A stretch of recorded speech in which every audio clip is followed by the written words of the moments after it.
And when this is taking place, the mother who's got a child, she on that day won't remember that she had a child. Why? Because the sound of the horn. The sound of the horn is so terrifying that you will see mankind will be in a drunken state, but in reality they won't be drunk. The hadith of Abu Huraira comes to mind. He said that Shaitan and his army will begin to run and they will begin to hide. They will begin to run and they will begin to hide. The Quran says on that day there is no refuge. He will look above the people, and what will they see? They will see the sky will look like the black filth of oil.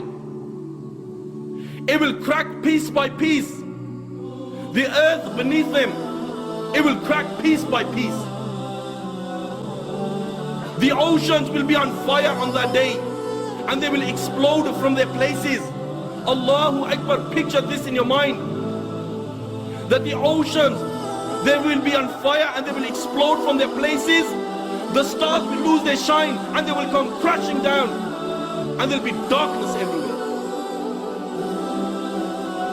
And when there is darkness everywhere, nothing will remain. Every single thing in the universe will come to an end. The hadith of Abu Huraira says that the angel of death, it will say to Allah, "Oh Allah, all those are in the heaven and all those are in the dunya, they have come to an end, except for those who you wish to remain alive, O Allah." Allah will say, "Who remains?" And the angel will say, "Oh Allah, Jibreel remains, Mikael remains, Israfil remains, and the angels who are carrying your throne, they remain." Allah the Almighty will say, "Let death come to Jibreel, let death come to Mikael, let death come to Israfil, and let death come to all those angels who are carrying my throne." Then Allah will say, "Who remains?"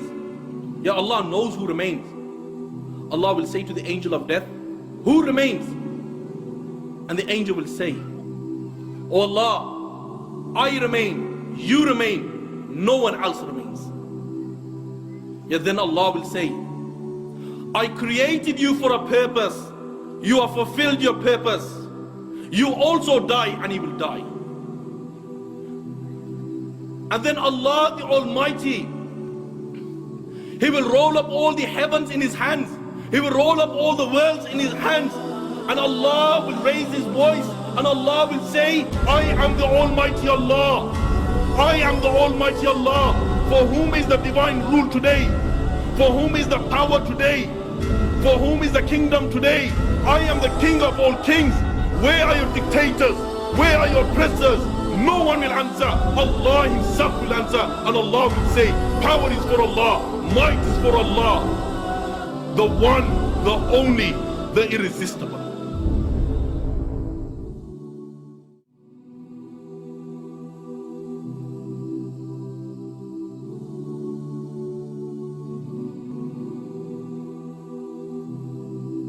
December 14th,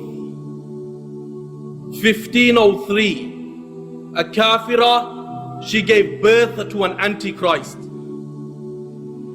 The hadith that could be found in Musnad of Imam Ahmad, the companion of Rasulullah sallallahu alayhi wasallam said that, "Wallahi, by Allah, the day of judgment will not come until 30 antichrists will appear, and the final one will be the one-eyed liar."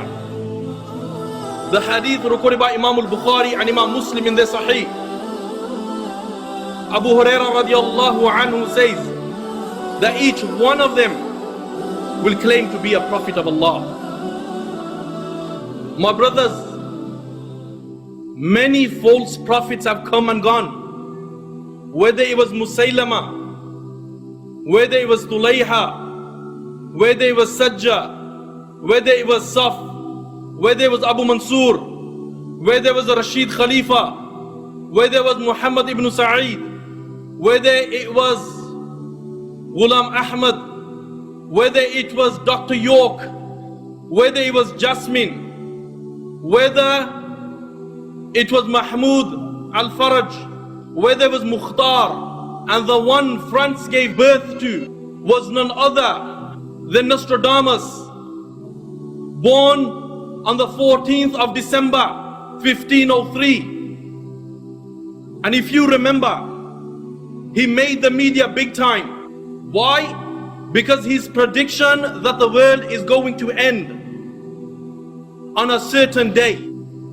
He made the media big time. He made the newspapers big time. He made the radio stations big time. He made the magazines big time.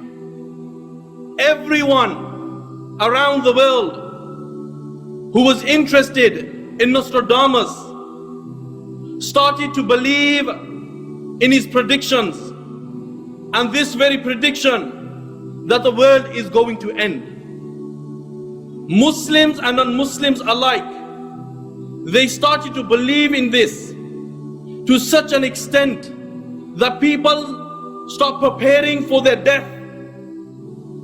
Allahu Akbar, Allahu Akbar. You will see the very Muslims of that time, when on that night where there was lightning, there was thunder, and all of a sudden the Muslims, they started to believe that the hour has come. You had the millennium. Yet again, Muslims and non-Muslims alike, they started to believe that the hour is going to take place on the turn of the millennium, to such an extent to those people who do not believe in Allah and His Messenger. These people, they left their homes and they migrated to Palestine. Why? Because they wanted to witness, as they believed, that the turn of the millennium will bring with it Isa alayhi salam, and the hour will take place. It rocked the imans of those weak Muslims, and they started to believe in this. You have the new movie that's just come out this year, 2012. Yet again, Muslims and non-Muslims, and especially the Muslims, they are on forums sending text messages. Why? They are warning other people that the hour will take place on 2012.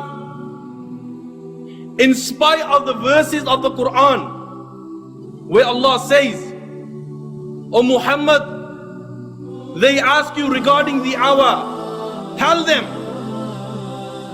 its knowledge is only with the Almighty Allah." Yet again Allah says, "O Muhammad, they ask you regarding the hour, tell them, that is not the business of any prophet to tell them its timing." Why? Because no prophet knows when Qiyamah will take place.